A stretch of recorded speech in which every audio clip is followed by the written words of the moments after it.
Assalamualaikum warahmatullahi wabarakatuh. Di sini kami dari kelompok 1 akan mempresentasikan mengenai rumusan teori akuntansi dengan pendekatan regulatoris. Kelompok 1 beranggotakan yang pertama Aini Wahyuning Putri NIM 19080694048, Triwilujeng Rizkia Amalia NIM 19080694049, Alvina Tizata Rizky NIM 19080694069, Nur Aini Rimadani NIM 19080694057, Maulidia Ningtyas NIM 19080694078. Berikut saya akan presentasikan materi yang pertama mengenai entitas-entitas yang berkepentingan dengan standar akuntansi.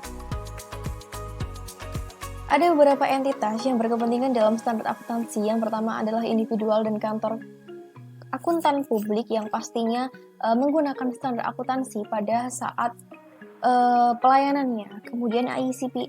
AICPA ini adalah American Institute of Certified Public Accountant. Organisasi, yaitu organisasi profesi akuntan publik di Amerika Serikat. Kemudian ada AAA, di sini adalah American Accounting Association, merupakan sebuah organisasi para akademisi akuntansi dan setiap individu yang tertarik dalam peningkatan praktik dan teori akuntansi bergabung di AAA ini. Kemudian yang keempat yaitu FASB. FASB itu adalah Financial Accounting Standard Organization.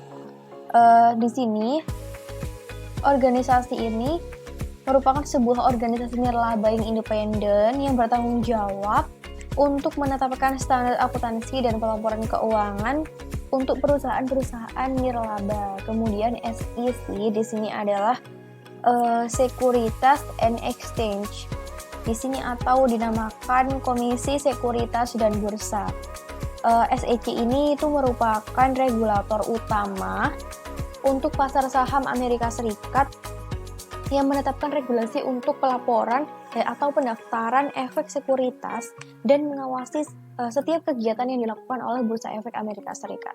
Kemudian ada organisasi profesi yang lainnya serta para pengguna laporan keuangan seperti ada pemerintah, ada karyawan, ada pengguna internal, ada pengguna eksternal. Pengguna internal seperti manajer perusahaan untuk membuat suatu keputusan terkait apa yang harus dilakukan ke depannya nanti. Itu kan harus membuat suatu laporan keuangan di mana laporan keuangan itu harus sesuai dengan standar akuntansi yang ada. Selanjutnya yaitu siapa yang berhak menetapkan standar. Berikut adalah pihak-pihak yang berwenang dalam menetapkan standar.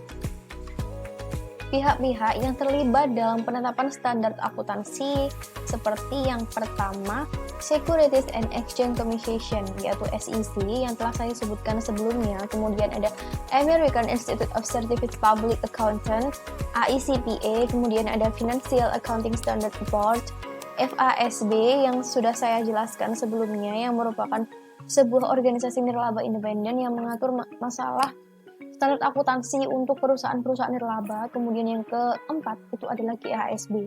GASB di sini atau Governmental Accounting Standard Board itu adalah merupakan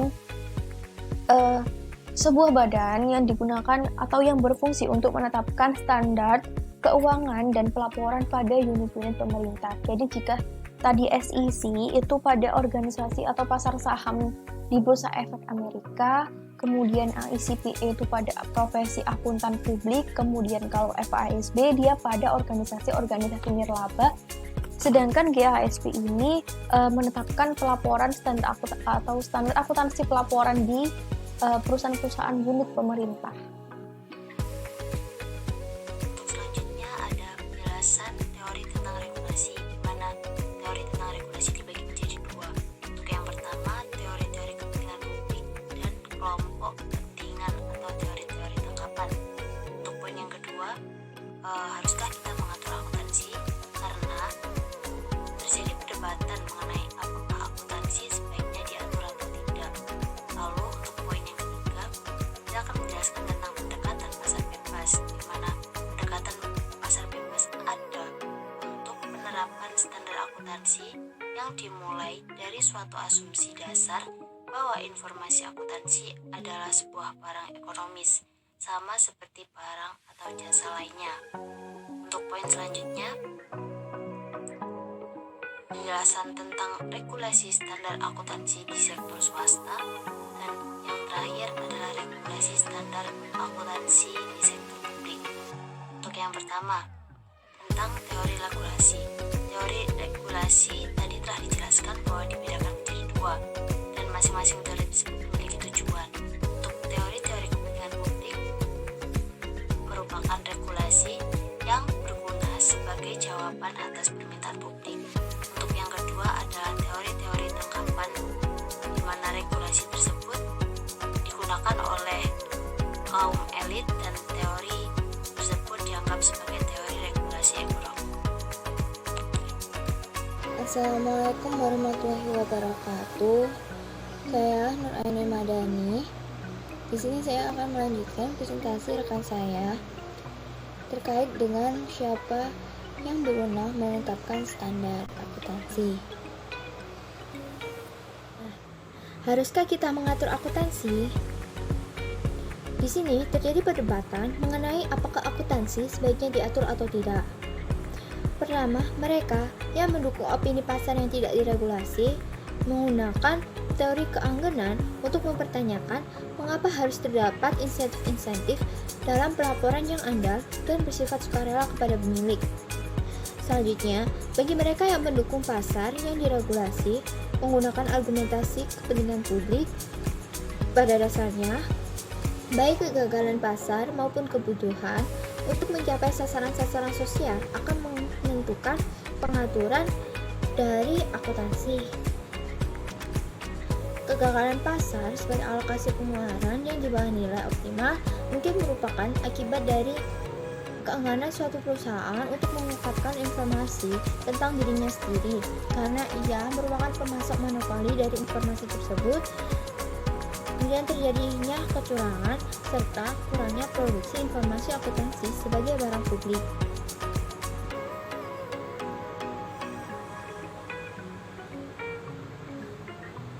Selanjutnya, pendekatan pasar bebas.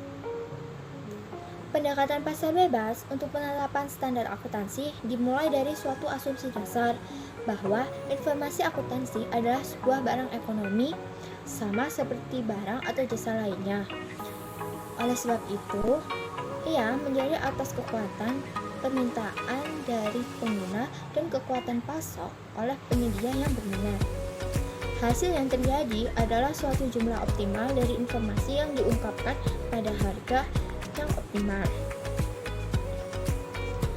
Para pengajar pendekatan regulatoris, baik publik maupun umum, berpendapat bahwa terjadi kegagalan pasar, baik secara eksplisit maupun implisit, dalam pasar pribadi untuk informasi.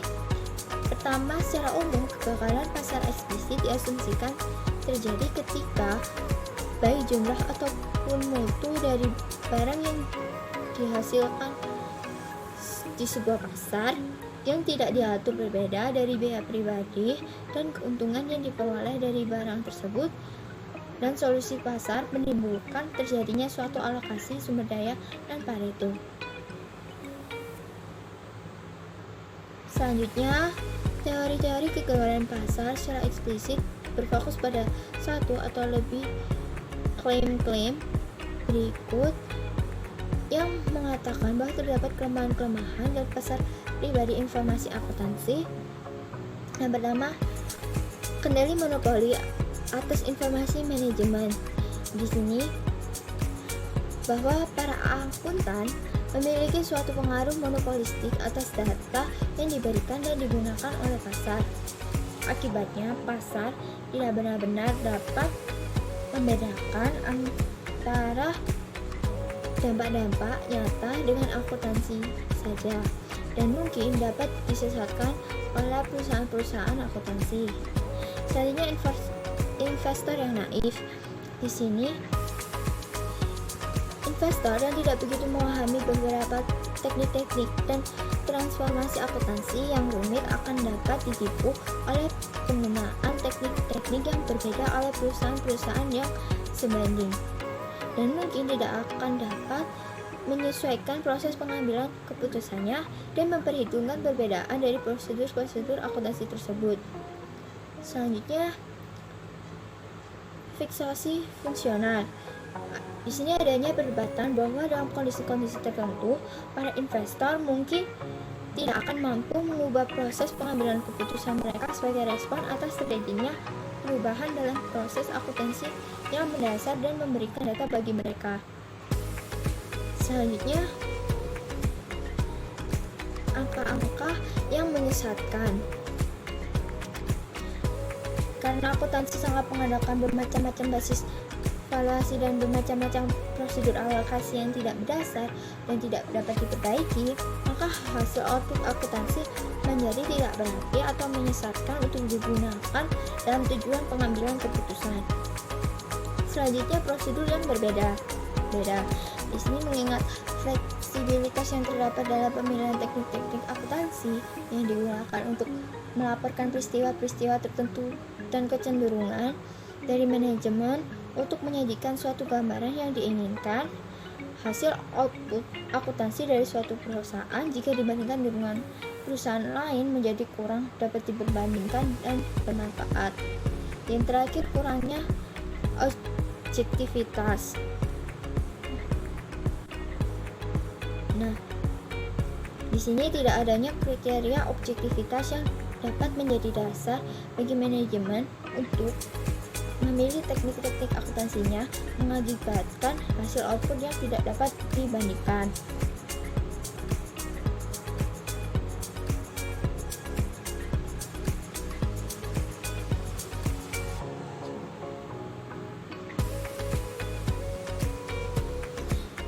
Selanjutnya, regulasi standar akuntansi di sektor swasta. Nah, penyusunan standar secara swasta di Amerika Serikat meliputi Committee on Accounting Procedures pada tahun 1939 hingga 1959. Selanjutnya, Accounting Principles Board atau APB pada tahun 1959 hingga 1973, dan terakhir Financial Accounting Standard Board atau FASB tahun 1973 hingga sekarang.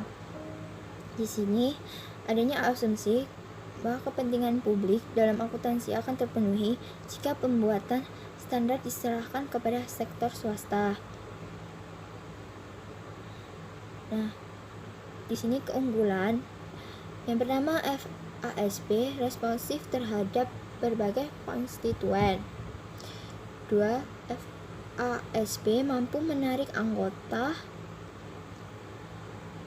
Di sini sebagai anggota atau staf, orang-orang yang memiliki pengetahuan teknis yang diperlukan untuk mengembangkan, mengimplementasikan sistem pengukuran dan pengungkapan alternatif.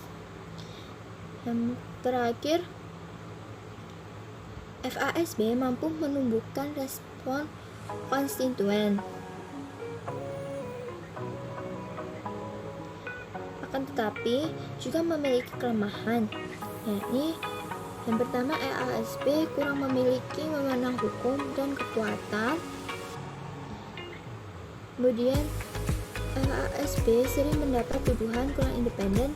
Yang terakhir, FASB sering dituduh lambat dalam respon. Baik, untuk materi yang selanjutnya, saya akan menjelaskan mengenai regulasi standar akuntansi yang ada pada sektor publik. Dalam regulasi ini ada prinsip dan kegagalan regulasi. Prinsip umum regulasi menurut Elliot dan Squads yang pertama yaitu regulasi tidak boleh melanggar dari hak asasi dan undang-undang dasar. Yang kedua, regulasi harus dirancang untuk mencegah kemungkinan atau realitas perubahan sosial. Dan yang ketiga, regulasi harus mencerminkan kepentingan publik.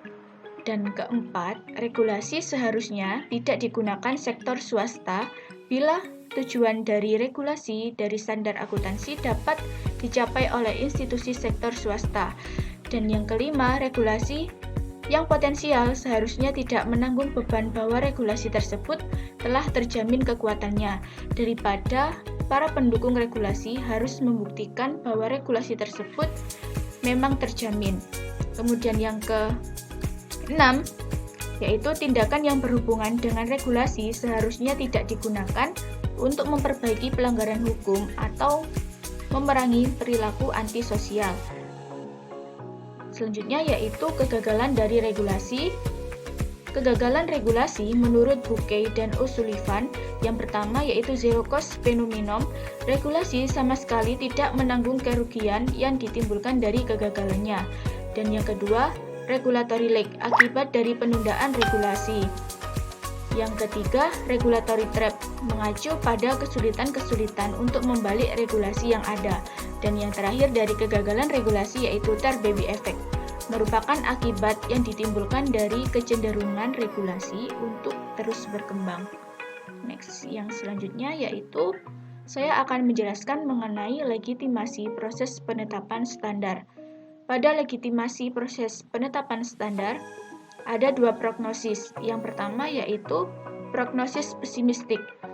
Legitimasi proses penetapan standar kadang dihubungkan dengan kemampuannya untuk membuat sistem akuntansi yang optimal, di mana optimal yang dimaksud yaitu satu sistem yang ekspektasi pengembaliannya kepada seorang pengguna yang menerapkan sebuah strategi keputusan yang optimal adalah lebih besar dari atau sama dengan pengembalian yang serupa dari sistem alternatif lain. Implikasinya adalah tidak ada penyajian laporan keuangan alternatif dengan didasarkan atas kumpulan aturan akuntansi lain yang dapat memberikan utilitas kepada penggunanya dengan lebih baik. Pada proses prognosis pesimistik ini diperuntukkan lagi untuk menunjukkan bahwa yang pertama yaitu pemilihan dari alternatif-alternatif pelaporan keuangan pada akhirnya harus meminta pertukaran keuntungan seseorang dengan keuntungan mil orang lain. Yang kedua, bahwa penyelesaian dari alternatif-alternatif pelaporan keuangan akan mensyaratkan pertimbangan nilai atau etika mengenai kekayaan siapa yang akan dipertukarkan dalam dimensi apa, serta untuk siapa. Apa yang terlihat dari usaha-usaha ini adalah bahwa teori secara rasional tidak menawarkan harapan apapun untuk memecahkan masalah-masalah yang menjadi pilihan alternatif pelaporan keuangan. Dan yang kedua yaitu ada prognosis optimistik. Pada kenyataannya, Cushing memberikan suatu prognosis yang optimistik mengenai banyaknya jumlah tanggung jawab dari prinsip akuntansi yang optimal, dengan syarat bahwa asumsi dari para pengguna heterogen tidak digunakan bahwa asumsi-asumsi yang mendasari paradoks mendapat tantangan, terutama asumsi-asumsi yang mengatakan bahwa yang pertama yaitu definisi Arrow mengenai fungsi kesejahteraan sosial mengharuskan pilihan-pilihan sosial menjadi transitif, dan yang kedua yaitu bahwa persyaratan Arrow mengenai kebebasan atau alternatif-alternatif yang tidak relevan memiliki kegunaan yang utilitas untuk dipertanyakan. Prognosis optimistik lainnya ditawarkan oleh Brownwich mengenai kemungkinan adanya standar akuntansi parsial, standar untuk satu atau lebih masalah akuntansi yang dibuat terisolasi dari standar atau masalah-masalah akuntansi lain. Next, yang selanjutnya yaitu standar akuntansi yang berlebihan. Standar akuntansi yang berlebihan umumnya dihubungkan dengan perkembangan standar akuntansi. Situasi-situasi berikut yang ada dalam PPT ini telah ikut dikaitkan dengan masalah berikut, yaitu yang pertama, standar yang terlalu banyak, yang kedua, standar yang terlalu ketat, yang ketiga, tidak ada standar yang tegas, membuat pilihan suatu aplikasi menjadi sulit. Kemudian yang keempat, standar untuk tujuan umum tidak mampu mengatasi perbedaan-perbedaan yang terdapat dalam kebutuhan daripada pembuat, pengguna, dan CPA. Dan yang kelima, standar untuk tujuan umum tidak mampu mengatasi perbedaan-perbedaan yang terdapat di antara. Yang pertama yaitu entitas publik dan non-publik, yang kedua laporan keuangan tahunan dan interim, ketiga perusahaan-perusahaan besar dan kecil, dan yang terakhir laporan keuangan yang telah diaudit dan belum diaudit. Kemudian yang keenam itu pengungkapan yang berlebihan, pengukuran yang rumit, atau keduanya. Dampak dari akuntansi yang berlebihan yaitu jumlah yang besar, kesempitan, dan kekakuan dari standar akuntansi dapat memberikan dampak yang serius bagi pekerjaan yang dilakukan oleh para akuntan. Nilai dari informasi keuangan bagi pengguna dan keputusan bisnis yang dilihat oleh manajemen, akuntan dapat kehilangan fokus dari pekerjaan mereka yang sebenarnya dikarenakan oleh berlebihnya data yang diminta ketika memenuhi standar yang ada. Kegagalan audit dapat terjadi karena akuntan kehilangan fokus dalam audit dan lupa untuk melaksanakan prosedur-prosedur audit mendasar. Penerbitan regulasi-regulasi yang rumit dapat mengarah kepada ketidakpatuhan dunia bisnis atas regulasi tersebut yang dilakukan tahu sama tahu dengan CPA. Praktisi yang mencoba menerangi hal ini nyatanya malah terjepit di antara tuntutan dari standar profesional dan ketidakpastian dari klien-klien bisnis kecil yang menanggung beban akibat dari standar tersebut. Situasi ini tidak diragukan lagi akan memberikan implikasi yang serius dalam tanggung jawab legal, rusaknya etika profesional, hilangnya dukungan masyarakat, dan saling ketidakcocokan yang terjadi dalam profesi akuntansi. Dari dampak-dampak yang sebelumnya saya jelaskan, ada solusi bagi masalah standar dari akuntansi yang berlebihan, yaitu bobot dari masalah yang berlebihan menyebabkan bermacam-macam kelompok yang berkepentingan membahas masalah ini dan mengusulkan solusi-solusinya. Special Committee on Accounting Standards dari AICPA mengevaluasi kemungkinan-kemungkinan pendekatan berikut ini untuk menangani standar akuntansi yang berlebihan, yaitu yang pertama, tidak ada perubahan, tetap status quo, dan yang kedua, perubahan dari konsep yang ada saat ini dari satu kumpulan GAAP yang berlaku untuk semua perusahaan bisnis menjadi dua kumpulan GAAP, sehingga menciptakan satu kumpulan GAAP yang terpisah bagi entitas-entitas tertentu, seperti perusahaan-perusahaan non-publik kecil. Yang ketiga, perubahan dalam GAAP untuk menyederhanakan aplikasinya terhadap seluruh perubahan bisnis. Dan yang keempat, membuat pengungkapan yang berbeda dan alternatif-alternatif pengukuran. Yang kelima, perubahan dalam standar CPA untuk laporan keuangan. Dan yang keenam, satu alternatif dari GAAP sebagai dasar pilihan dalam menyajikan laporan keuangan. Dari semua pendekatan di atas, komite yang saya jelaskan tadi, komite memberikan rekomendasi kepada pembuatan pengungkapan dan pengukuran alternatif atau menerapkan suatu alternatif dari GAAP. Pendekatan yang mengandalkan kepada alternatif GAAP memiliki 3 kemungkinan, yaitu yang pertama, suatu basis metode akuntansi yang baru, kas atau basis kas yang dimodifikasi, basis pajak penghasilan. Demikian penjelasan mengenai legitimasi proses penetapan standar, regulasi standar akuntansi yang ada di sektor publik, dan yang terakhir yaitu standar akuntansi yang berlebihan. Dari selanjutnya, saya akan menjelaskan mengenai pilihan dalam akuntansi. Terdapat 3 kategori sasaran atau motivasi diri atas dilakukannya pilihan dalam akuntansi. Yang pertama ada pembuatan kontrak. Pembuatan kontrak yaitu berupa perspektif pembuatan kontrak yang efektif.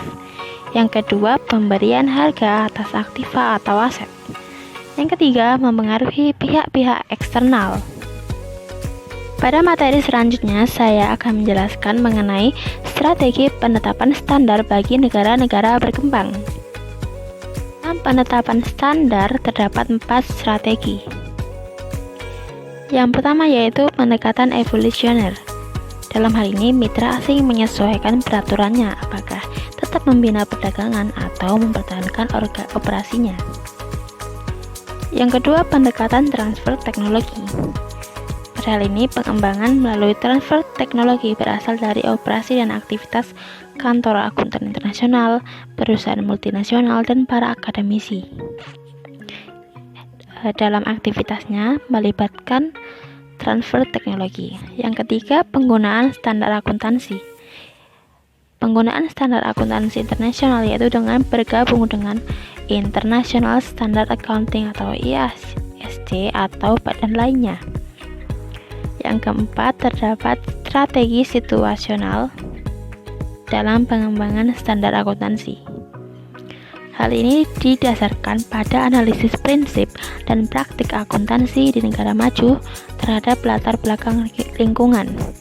Adapun faktor-faktor yang memengaruhi yaitu linguistik kultural, politik dan hak-hak sipil, ekonomi dan demografis, serta lingkungan hukum dan perpajakan negara yang bersangkutan. Tadi teman-teman penjelasan yang bisa kelompok kami sampaikan. Semoga bermanfaat. Atas kekurangannya kami mohon maaf. Wassalamualaikum warahmatullahi wabarakatuh. Terima kasih.